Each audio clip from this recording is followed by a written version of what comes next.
Hola gente, estamos aquí, bienvenidos a nuestro tercer capítulo de Inmolación. En este capítulo hablaremos de Aristóteles, haremos o trataremos al menos de hacer un versus entre Aristóteles y Platón. Nos encontramos esta tarde con Camilo Adones, Hola. con Carlos González Hola, ¿qué tal? y quien les habla, Macarena Molina. Bienvenidos a Inmolación. Aristóteles comienza toda su propuesta filosófica peleándose con Platón. La filosofía es no casarse con nada, es estar todo el tiempo en este ejercicio de reinvención incesante de nuestras ideas. Y más cuando algo nos termina de convencer, poder animarnos a salirnos de esta tranquilidad que nos brinda la certeza, poner todo en incertidumbre y seguir buscando. Aristóteles nace en el 384 a.C. y muere en el 322 a.C. En este capítulo analizaremos la frase del libro Filosofía en 11 frases de Darío Stanriver con la frase "Oh amigos, no hay amigos". Todas las ideas de Aristóteles están antecedidas por ideas de los que pensaron antes que él. Cuando Aristóteles quiere explicar el origen del universo, cuenta quienes antes de él habían pensado el universo, y en virtud de eso plantea su diferencia. Su propuesta generó la presencia de estos testimonios. Con esto se reescribe la historia de la filosofía. Como por ejemplo, si Aristóteles quería hablar sobre la nada, él buscaba autores que hablaron sobre la nada y en base a eso daba su opinión. Él le da voz a las posiciones superadas, trae la voz de los derrotados. Aristóteles estudió 20 años con Platón. Luego de la muerte de su maestro, él vuelve a Atenas. Aristóteles era del partido macedónico y él fue tutor de Carlomagno. Al llegar de vuelta a Atenas funda su propia escuela, llamada el Liceo, que era un lugar donde daba clases, paseando con sus alumnos, y este lugar se conoce como Peripatos. Aristóteles, antes que Descartes, introduce el método, que es un dispositivo para emprender cualquier tipo de lectura filosófico. Este método es la lógica. Aristóteles es un pensador lógico en su manera de exponer y crea las redes conceptuales que utilizamos en nuestra actualidad. En una realidad ordenada están los que están adentro y están los que se quedan afuera. Están los que ganan y los que pierden. Están los que ejecutan las órdenes y están quienes las cumplen. En Aristóteles, el ordenamiento de la realidad excede los temas políticos. Hablamos de un ordenamiento ontológico. La lógica es una manera en la que está estructurada el pensamiento, en la que todos estamos arrojados. Todos nosotros pensamos lógicamente. Por suerte nos damos cuenta de que todo no es lógico, y eso abre pensar que hay algo más. Lo que define al ser humano y lo diferencia del resto de las criaturas es que piensa, razona. Y esto que llamamos pensar para Aristóteles tiene reglas. No pensamos de cualquier modo. Para Aristóteles hay condicionamientos que distorsionan nuestro pensamiento, como por ejemplo el género, el sexo, el deseo, el hambre.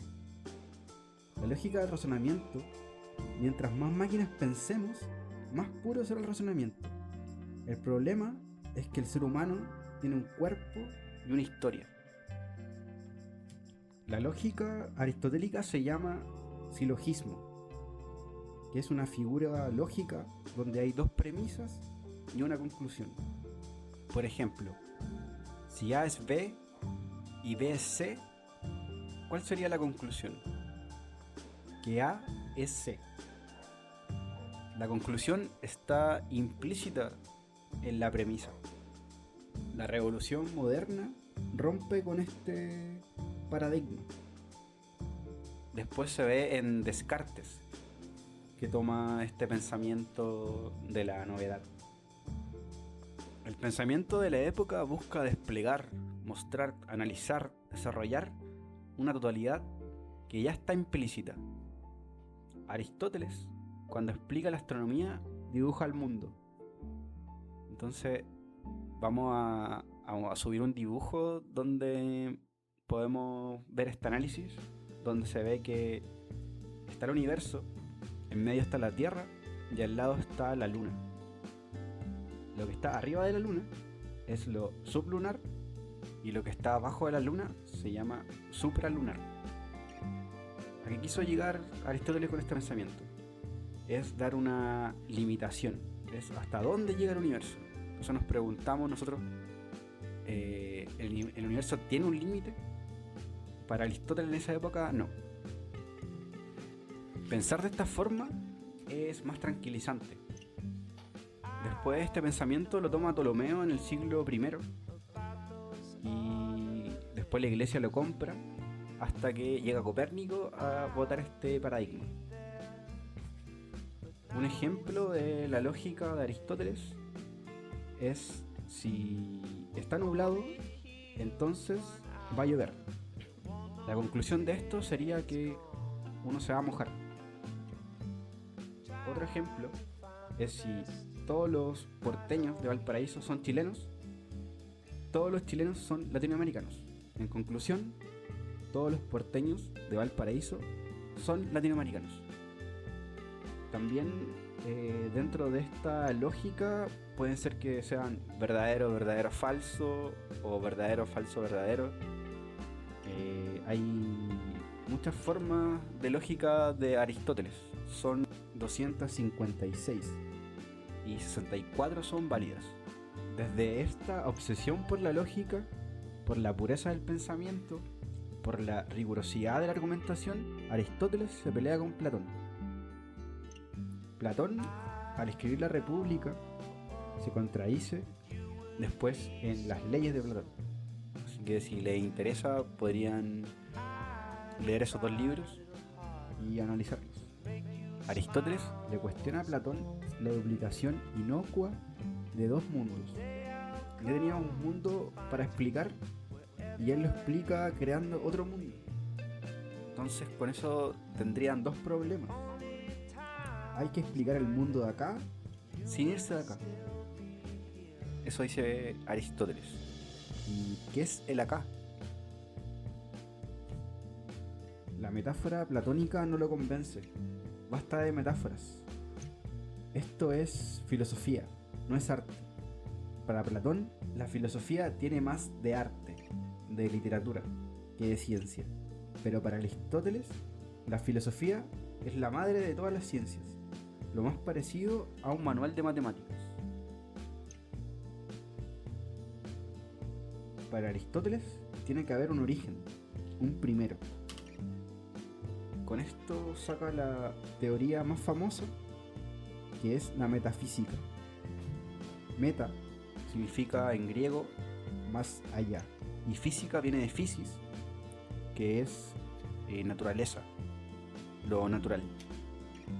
Eso quiere decir más allá de la naturaleza, lo que está por debajo de la naturaleza, el fundamento de algo.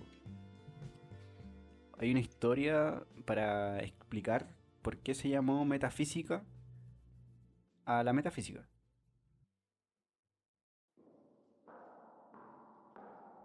Después de la muerte de Aristóteles, más o menos 500 años después, hubo una persona que agarró sus textos y los clasificó. Puso algunos en la física, otros en matemática, otros en historia, y se encontró con textos que hablaban sobre el ser que no sabía dónde clasificarlo. Entonces los dejó al lado de la física. Entonces cuando la gente iba a preguntar sobre los libros de Aristóteles del ser, decían que estaban más allá de la física o al lado de la física, y por eso se llama metafísica. Y pasó que también tiene relación con lo que habla el libro. Fue una coincidencia. Ahora vamos con una banda de Taiwán llamada Sunset Roller Coaster con el tema My Jinji.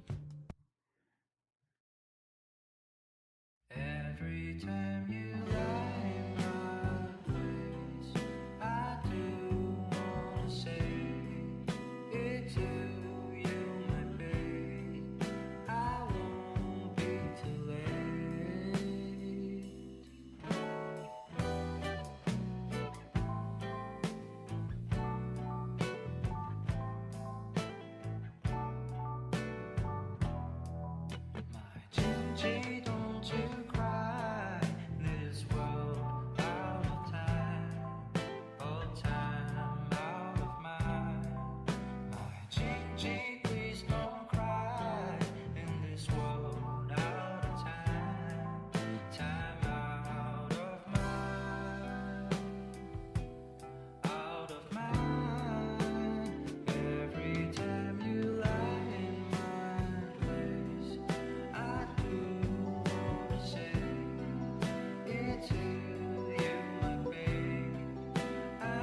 En la metafísica, Aristóteles se ocupa del ser. El lenguaje habla de las cosas. El ser se dice de muchas maneras. En el libro de Lógica de Aristóteles habla sobre la verdad por correspondencia o verdad por adecuación. Él define qué es la verdad. La verdad es el pensamiento, el lenguaje, más la realidad. Aristóteles supone que las palabras hablan de las cosas, como lo demuestra. ¿Qué es lo verdadero?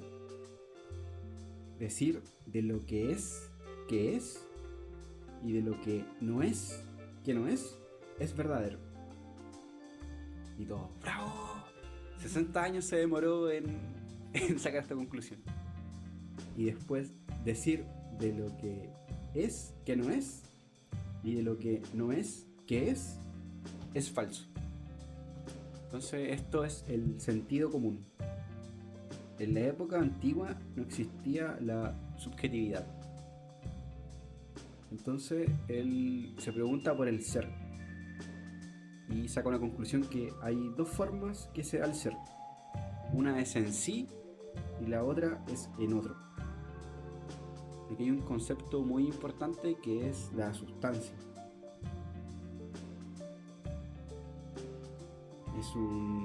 Es un término nuevo incluido por Aristóteles. Habla que la sustancia está rodeada de atributos. Substancia en latín significa substare, que es lo que está por debajo de lo que está. Es lo esencial, lo sustancial. Este es el ser en sí. Un ejemplo es la sustancia de Sócrates, es que es pelado, que es filósofo, que vive en Atenas, que fue maestro de Platón. Eso es la sustancia, es una característica. Por ejemplo, ¿es sustancial a Macarena tener el pelo largo? ¿Sí o no? No es sustancial. Si a la Maca le cortamos el pelo y la dejamos pelada, va a seguir siendo Macarena. O si a la Maca es una operación y se transforma en hombre, ¿cachai? Igual va a seguir siendo Macarena. La sustancia no va a cambiar. ¿Y qué define a cada uno? Aquí hay una pregunta que hicimos en el primer capítulo, que fue la identidad. ¿Qué nos define? ¿Qué se repite en lo mismo? Identidad viene de idem, que es igual. En comparación a Aristóteles, la sustancia de Platón era que las cosas son lo que son porque son copias de una matriz o idea que está en otro mundo, que es perfecta. Como por ejemplo la idea de mesa es una copia de la idea de una mesa que es ideal. Aristóteles no quiere nada con otro mundo, define las cosas en sí misma. Como este ejemplo de mesa, Aristóteles dice que la mesa es mesa porque tiene una sustancia de mesa, de modo inmanente, no trascendente, en sí misma, en su interior. La mesa posee ese universal que la hace ser mesa y no silla. La sustancia tiene una característica doble, porque es al mismo tiempo universal e individual. Es el gran descubrimiento que tiene Aristóteles en la metafísica. Como por ejemplo, lo universal es que todos nosotros somos seres humanos, y lo individual es que ninguno de nosotros es igual al otro. Gente, yo les voy a revelar uno de los misterios que circundan en Inmolación. Cuando con Carlos y Camilo decidimos juntarnos a tirar el rollito de la filosofía y hablar un poco sobre estos autores, basamos nuestro trabajo en el libro de Darío Zeta que se llama Filosofía en 11 frases. En este capítulo, como hablamos de Aristóteles, tomamos la frase "oh amigos, no hay amigos". Esto es curioso dentro del pensamiento de Aristóteles, ya que Aristóteles, dentro de este pensamiento, como mencionó Camilo, era sistemático, cuidador de las formas, los razonamientos, e intentaba depurar los modos incorrectos del razonamiento. Vamos a dejar esta frase ahí en el tintero, un poquito ahí remojando, y les voy a hablar acerca de las formas de amistad según Aristóteles. Estos salen en el libro de la Ética a Nicómaco, en el libro 8. Bueno, la primera es la amistad de utilidad. Esta no es por afecto, sino porque ambas personas reciben algún beneficio de esta situación. Esta no es permanente, se deshace cuando los beneficios se agotan y es más común en adultos. Después viene la amistad accidental. Esta está basada en el placer. Es más común entre los jóvenes, cuando el placer está más a flor de piel. Suele ocurrir entre amigos que participan en alguna actividad juntos. Por ejemplo, no sé, nos juntamos a ir a la iglesia los domingos, o no sé, nos juntamos con los chiquillos a beber una chelita por ahí. Y esta amistad cesa cuando los gustos cambian. Y la otra es la amistad de lo bueno. Es la apreciación de lo bueno y lo virtuoso de la vida. En realidad no se tiene una razón para sacar provecho dentro de este tipo de amistad. Son relaciones que duran toda la vida siempre y cuando haya bondad en estas personas que deciden tomar este tipo de vínculos. Ya, volviendo a esta frase que dejamos en el tintero de Darío Zeta, y bueno, que la toma Aristóteles, o amigo no hay amigo. Aristóteles define, muestra la amistad como alteridad inmanente en sí mismo y en la mismicidad, un devenir otro de lo mismo. Pero ¿qué quiere decir con eso? En verdad está muy complejo todo esto. Así que yo tomé una frase de Atahualpa Yupanqui, que es un cantautor, guitarrista, poeta y escritor argentino, y lo dicen, trata de explicar lo que dice Aristóteles de una manera un poco más simple. Dice: un amigo es uno mismo, pero con otro cuerpo. Oh amigo, no hay amigo. Al afirmar amigos, o sea, a alguien le digo amigo y luego le digo no hay amigos, esto es lo que conocemos como una paradoja. ¿Qué quiso decir Aristóteles con esto? La amistad supone una relación de singularidad, puesto que no existe una estructura comparable con esto, y a la vez sí, puesto que la amistad recoge elementos de distintos tipos de relaciones. Por ejemplo, en la amistad particularmente, en la amistad de lo bueno, como dije anteriormente, existe amor, una categoría de orden aristotélico que Aristóteles sistematiza. Entonces, hay elementos que contiene la amistad, pero que no son ese elemento propiamente. Como así también la amistad con lo que podría ser la enemistad. Por ejemplo, podría yo recibir de alguien un comentario negativo, alguien que me diga: ¿sabéis qué, Maca? No me gusta cómo me estáis diciendo las cosas, porque te enojas y lo dices mal. Quizás lo más probable es que yo distinga a esa persona como un enemigo, pero luego puedo ir a mi casa, en la micro, y replantearme esta idea, estas conductas, buscar cómo mejorar. Entonces ese, quien yo llamo enemigo, se convierte en un amigo, porque me hace cuestionarme las cosas, me hace plantear una nueva forma de crecimiento. Ahora iremos con una canción de la artista argentina Simona, la cual se titula Bali. Su sonido es como un viaje por los recovecos de la virtualidad, los espacios sin sentido y el exceso actual de comunicación. Esto con una pizca de pop y neoperreo. El amor y desamor en los tiempos de filtros y dopamina instantánea.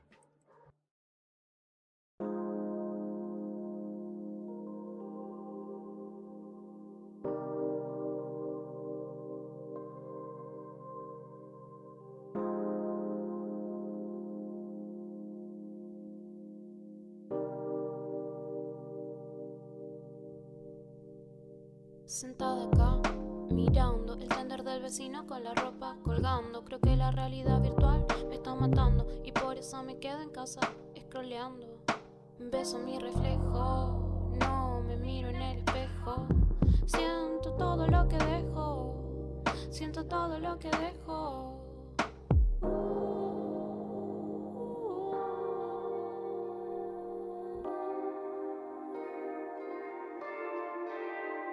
Ya está de pensar que todo lo malo me va a pasar. Me gusta estar un poco más relajada, a tomar sol de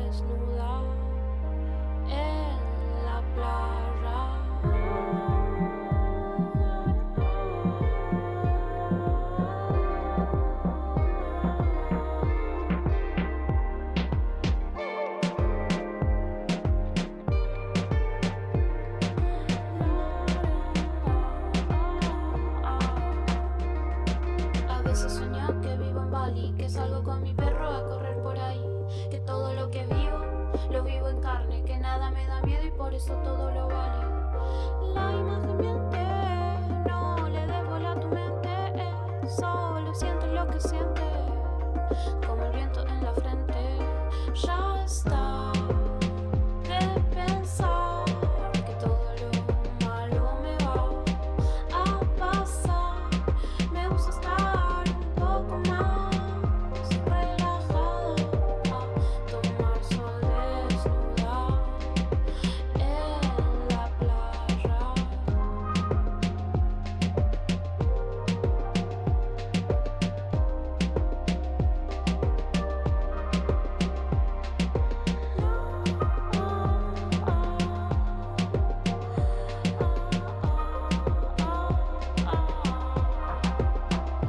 Ya está de pensar que todo lo malo me va a pasar. Me gusta estar un poco más relajada, a tomar sol desnuda en la playa.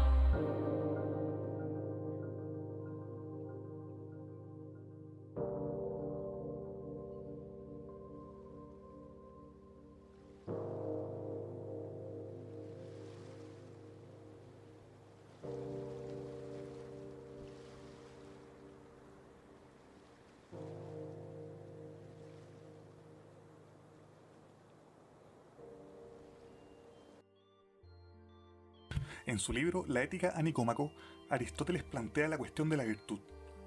¿Cómo debo actuar? La motivación de esta filosofía moral está enfocada en un buen vivir. Me gustaría hacer un nexo antes de continuar con esto del buen vivir, ya que me recuerda a la noción de lo que en quechua se pronuncia umak kausai, que se traduce algo así parecido a buen vivir. En verdad se trata de una visión a rasgos generales compartida por diversas culturas originarias de Latinoamérica, que enfatiza la no distinción entre naturaleza y humanidad. Contrario a nociones donde el interés mercantil prevalece sobre el reconocimiento y cuidado a lo que no es el individuo buscando satisfacerse, este buen vivir le otorga a las personas un rol sujeto a su entorno. Se resalta la importancia de la convivencia entre seres diversos y plurales.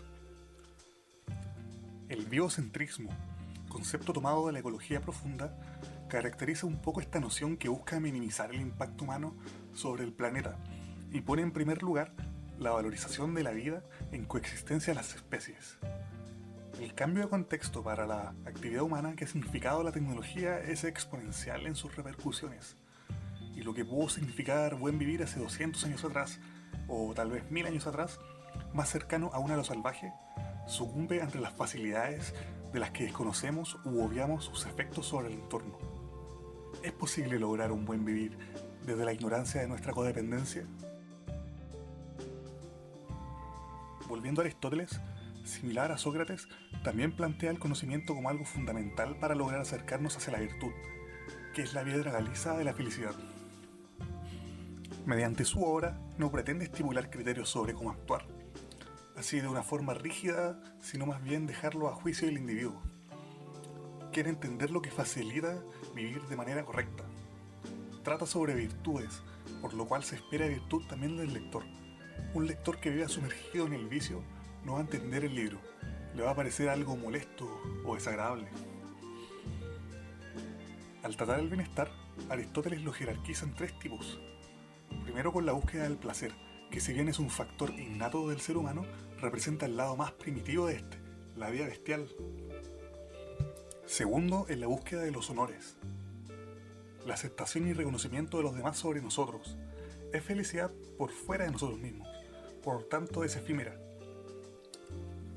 Tanto por subsistencia como por honor, la importancia del dinero se descarta como objetivo de la vida virtuosa, más bien perteneciendo a la noción de un medio.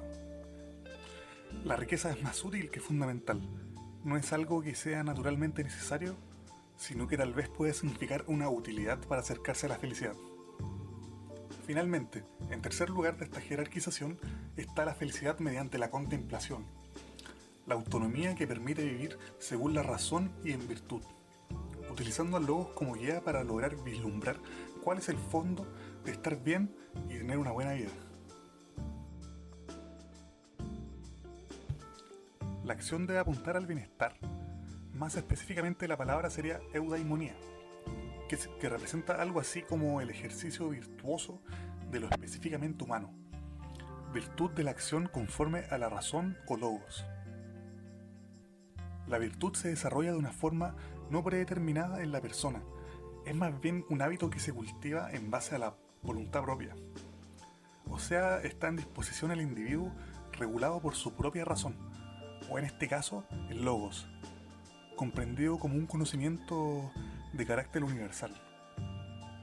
Podemos distinguir dos tipos de virtud: la virtud moral, que está correspondida con los fines, y la virtud intelectual, que está relacionada con los medios. Y es que el autor divide el conocimiento en dos formas distintas. El conocimiento necesario, más bien referido hacia las cosas que no cambian. Aquí pertenecen las formas de saber más cercanas a la física o las matemáticas, que basan su conocimiento o objeto de estudios en objetos abstractos que no cambian.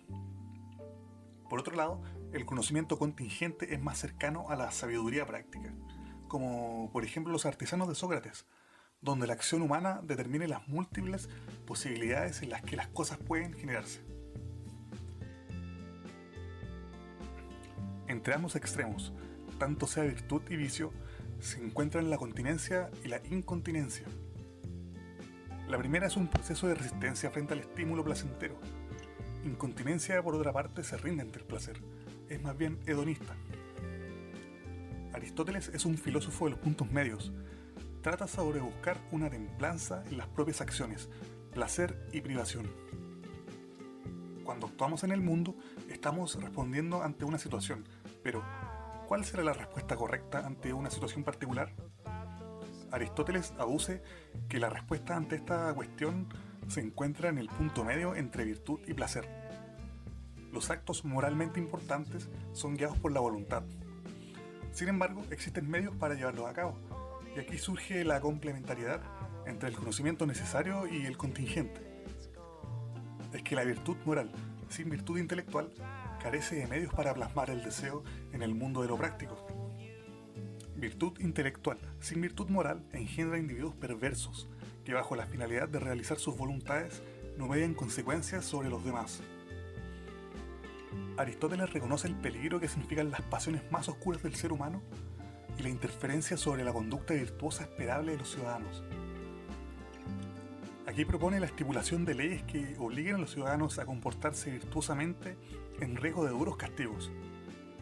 La educación es el medio no coactivo para formar buenos ciudadanos, inculcando el amor a la justicia y la verdad. Presentamos Canto del Macho Anciano por la banda chilena 8 Bolas.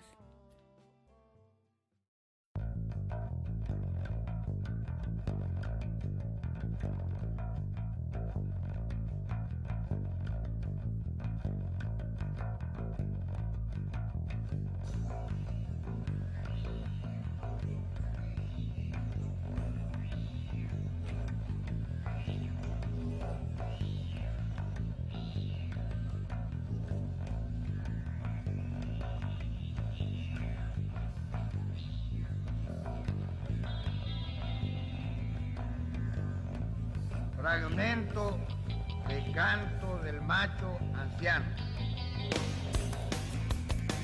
Viviendo del recuerdo, amamantándome del recuerdo, el recuerdo me envuelve y al retornar a la gran soledad de la adolescencia, padre y abuelo, padre de innumerables familias, rasguño los rescoldos y la ceniza helada agranda la desesperación en la que todos están muertos entre muertos y la más amada de las mujeres retumba en la tumba de truenos y héroes labrada con palancas universales o como grabando. ¿En qué bosques de fusiles nos esconderemos de aquestos pellejos ardiendo?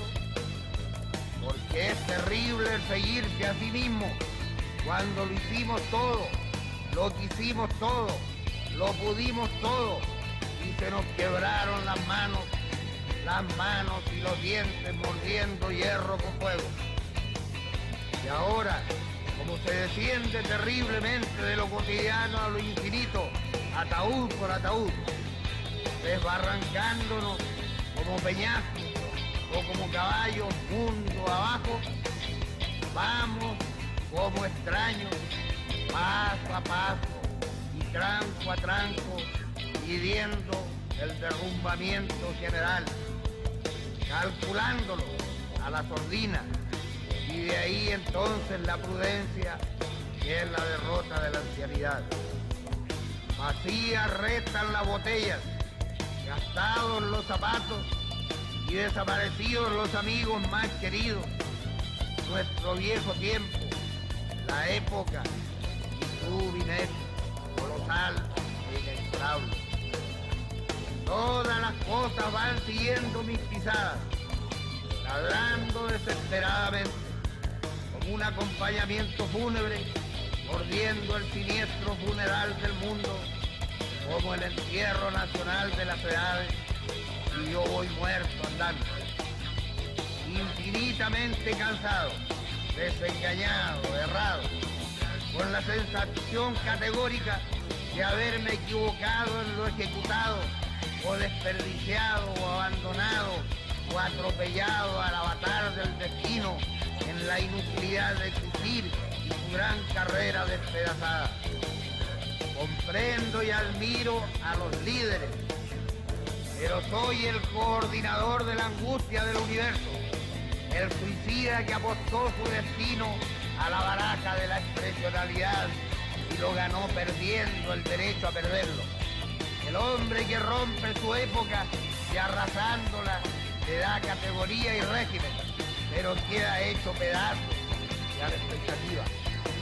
Rompiente de jubilaciones, ariete y símbolo de piedra, anhelo ya la antigua plaza de provincia y la discusión con los pájaros, el vagabundaje y la retreta polillada en los extramuros. Está lloviendo, está lloviendo, está lloviendo. Ojalá siempre esté lloviendo siempre. Y el vendaval desenfrenado, y yo soy íntegro, se asocia a la personalidad popular del huracán. A la manera de la estación de ferrocarriles, mi situación está poblada de adioses y de ausencias. Una gran lágrima enfurecida derrama tiempo con sueño y águilas tristes. Cae la tarde en la literatura y no hicimos lo que pudimos cuando hicimos lo que quisimos por nuestro pellejo. El aventurero de los océanos deshabitados, el descubridor, el conquistador, el gobernador de naciones y el fundador de ciudades tentaculares, como un gran capitán frustrado, rememorando lo soñado como errado y vil, o trocando en el escarnio celestial del vocabulario espadas por poemas, entregó la cuchilla rota del canto al soñador que arrastraría dentro del pecho universal muerto el cadáver de un conductor de pueblo con su bastón de mariscal tronchado y echando llamas.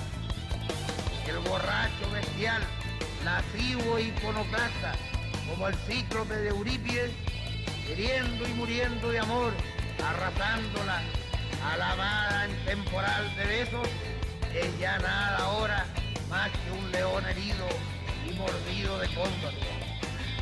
Caduco en la república asesinada, y como el dolor nacional es mío, el dolor popular me horada la palabra desgarrándose, como si todos los niños hambrientos de Chile fueran mis parientes. El trágico y el dionisíaco naufragan en este enorme atado de lujuria, en angustia, y la acometida agonal se estrella la cabeza en las murallas enarboladas de sol caído. Trompetas botadas, botellas quebradas, banderas ajadas, ensangrentadas por el martirio del trabajo mal pagado. Escucho la muerte roncando por debajo del mundo, a la manera de las culebras, a la manera de las escopetas apuntándonos a la cabeza, a la manera de Dios, que no existió nunca.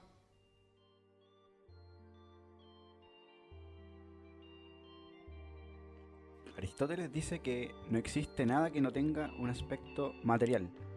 Material viene de madera. No existe nada en el mundo que no tenga materialidad.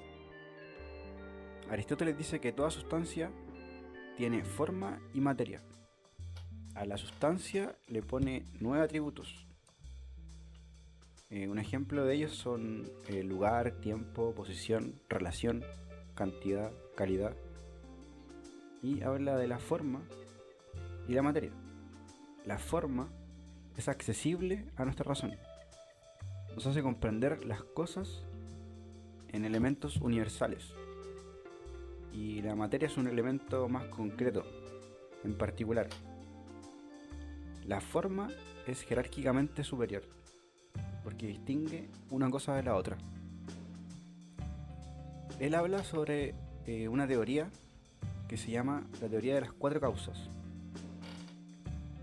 Y la primera causa es la causa formal, la segunda es la causa material, la tercera es la causa eficiente y la cuarta es la causa final. Final significa telos en griego. De aquí viene la teleología, que estudia la razón del ser. La primera causa que nombra Aristóteles es la formal. Esto quiere decir que se pregunta ¿qué es? Por ejemplo, la mesa. La causa formal de la mesa, la pregunta que uno se tiene que hacer para saber esto es ¿qué es la mesa? La mesa es un mueble. La segunda causa es la material, que se pregunta sobre su materia. La materia de la mesa es la madera. La tercera causa es la eficiente, que se pregunta ¿quién la hizo? ¿Quién hizo la mesa? El carpintero. Y la cuarta causa es la final, que es ¿para qué está hecha las cosas? ¿Para qué está hecha la mesa? Para apoyar cosas. La tercera causa de Aristóteles es la que actualmente estamos utilizando. Como por ejemplo, ¿cuál es la causa de que hace frío? Puede ser que se quedó la puerta abierta y por eso entra el frío. Aristóteles dice que todo lo que existe, existe para algo. Y la causa final del humano, en conclusión, responde que es ser feliz o realizarse como persona. Esto quiere decir que nuestro pensamiento tiene que actuar sin ningún tipo de influencia. Busca el pensamiento puro, domesticar al animal. Ahora vamos con la musicalización de un poema de Nicanor Parra que tiene por nombre El poeta y la muerte, hecho por Mauricio Redolés, poeta y músico chileno. Warning, I warn you, te lo advierto, no piratees este disco o cassette. El pirateo le hace mal a la música y a la poesía chilena. Bootleg copies are very bad for Chilean poetry and music. Si pirateas este disco o cassette, la copia pirata se autodestruirá en 35 segundos. Te lo advierto. I warn you.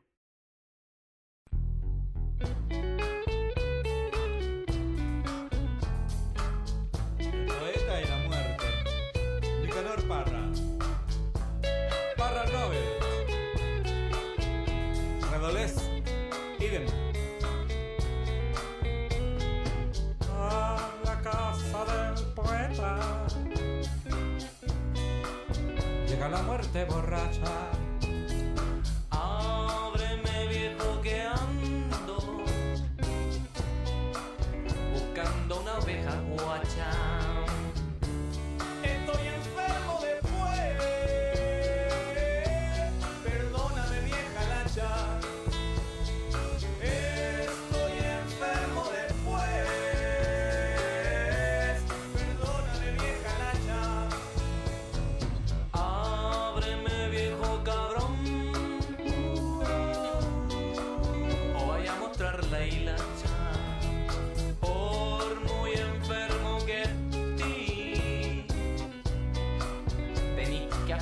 el hacha.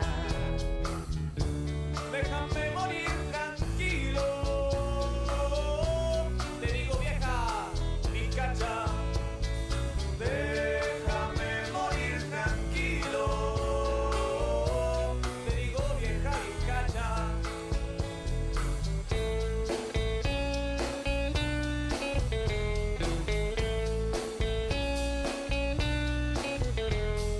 Eso.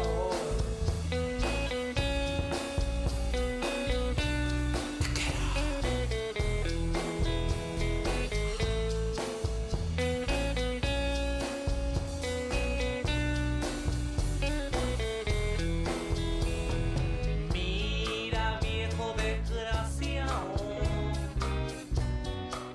bigote cucaracha, antes de morir tenía que echarme tu buena cacha. La puerta se abrió de golpe. Ya basta, vieja cufufa. Ella que se le empelota. Y el viejo que se lo enchufa. Que se lo enchufa. Era enchufado. No desenchufado. Que se lo enchufa. Que se lo enchufa. Que se lo enchufa.